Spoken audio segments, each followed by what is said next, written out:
Assalamualaikum teman-teman, selamat datang di video pembelajaran kita hari ini.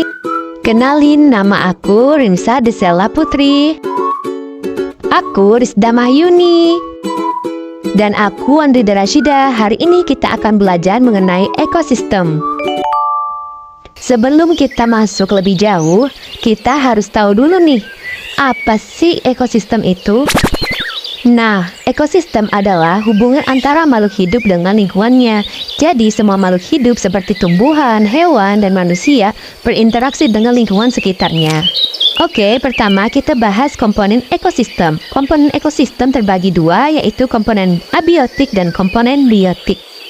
Komponen abiotik adalah benda yang tak hidup yang mendukung kehidupan di dalam ekosistem. Apa saja sih contoh dari komponen abiotik itu? Pertama, ada udara. Udara berisi oksigen untuk bernafas dan karbon dioksida untuk fotosintesis tumbuhan. Tanah jadi tempat hidup dan sumber nutrisi buat tumbuhan. Tanah yang subur bikin tumbuhan tumbuh lebih baik, dan itu artinya lebih banyak makanan untuk hewan. Selanjutnya, garam mineral yang dibutuhkan oleh tumbuhan dan hewan untuk proses metabolisme tubuh. Selanjutnya, sinar matahari. Sinar matahari ini sumber energi utama. Tanpa cahaya, tumbuhan nggak bisa fotosintesis dan seluruh rantai makanan bisa terganggu. Selanjutnya, itu ada suhu. Suhu menentukan di mana makhluk hidup bisa bertahan. Misalnya, beruang kutub nggak bisa hidup di gurun panas.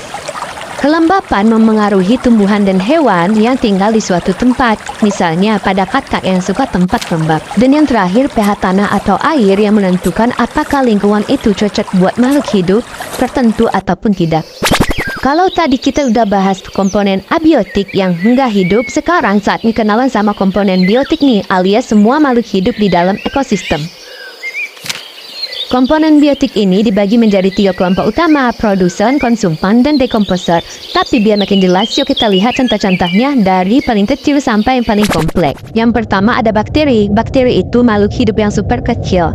Mereka punya peran penting banget loh.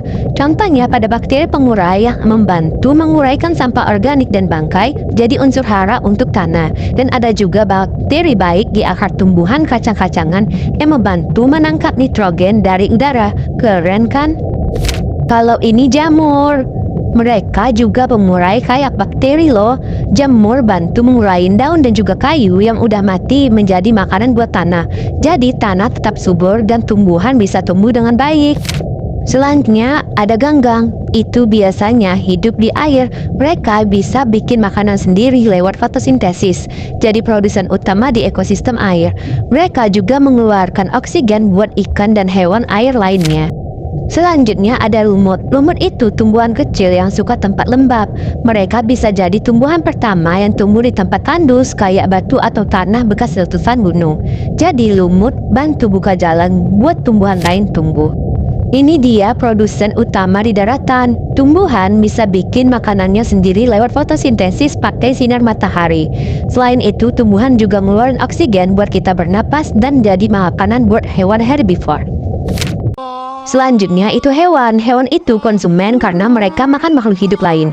Ada yang makan tumbuhan, herbivore, ada yang makan daging, karnivor, dan ada juga yang makan dua-duanya atau omnivor. Hewan juga bantu tumbuhan. Misalnya lebah bantu penyerbukan bunga. Serunya ya saling membantu. Dan tentu saja kita sendiri. Manusia bisa jadi penjaga ekosistem lewat pelestarian lingkungan. Kalau kita buang sampah sembarangan atau nebang pohon seenaknya, makanya kita harus bijak dalam menjaga keseimbangan alam. Selanjutnya, berdasarkan cara mendapatkan makanan, komponen biotik dibagi menjadi 2 nih, yaitu autotrof yang dimana bisa membuat makanannya sendiri seperti tumbuhan. Selanjutnya ada heterotrof yang dimana mendapatkan makanan dari organisme lain seperti hewan dan manusia. Di ekosistem, makhluk hidup nggak bisa hidup sendiri. Mereka selalu berinteraksi. Ada beberapa jenis interaksi nih. Interaksi pertama ada netralisme yang dimana dua spesies hidup berdampingan tanpa mempengaruhi satu sama lain. Dan yang kedua ada kompetisi, yaitu persaingan antar spesies, misalnya rusa yang berebut makanan. Dan selanjutnya ada komensalisme. Satu mendapatkan manfaat tapi satu yang lain enggak dirugikan. Contohnya pada ikan ramora yang menempel di hiu. Selanjutnya ada amensalisme yang dimana satu dirugikan sementara yang lain tidak mendapat keuntungan. Misalnya pada jamur yang menghambat pertumbuhan bakteri. Selanjutnya ada parasitisme yang dimana satu mendapatkan manfaat sementara yang lain dirugikan seperti kutu pada anjing. Selanjutnya ada predasi, memangsa memangsa mangsanya. Contohnya elang yang memangsa tikus. Dan selanjutnya ada protokol operasi yang dimana hubungan saling menguntungkan tapi enggak wajib, seperti burung jalak dan kerbau. Dan terakhir ada mutualisme yang dimana hubungan yang wajib dan saling menguntungkan, seperti lebah dan bunga dalam penyerbukan. Nah, sekarang kita masuk ke aliran energi. Energi berpindah melalui makanan dan itu terjadi dalam rantai makanan. Terakhir, kita bahas piramida ekologi. Ini menunjukkan bagaimana energi berpindah di setiap tingkat trofiknya. Semakin ke atas, jumlah organisme semakin sedikit karena energi berkurang di setiap tingkatnya. Jadi hari ini kita udah belajar tentang ekosistem, mulai dari pengertiannya, komponen abiotik dan biotik, interaksi antara makhluk hidup, aliran energi, sampai piramida ekologi. Semua ini penting untuk menjaga keseimbangan alam. Kalau satu komponen terganggu, ekosistem bisa kacau. Jadi, kita harus menjaga lingkungan kita agar ekosistem kita tetap sehat. Terima kasih ya sudah belajar bersama kami.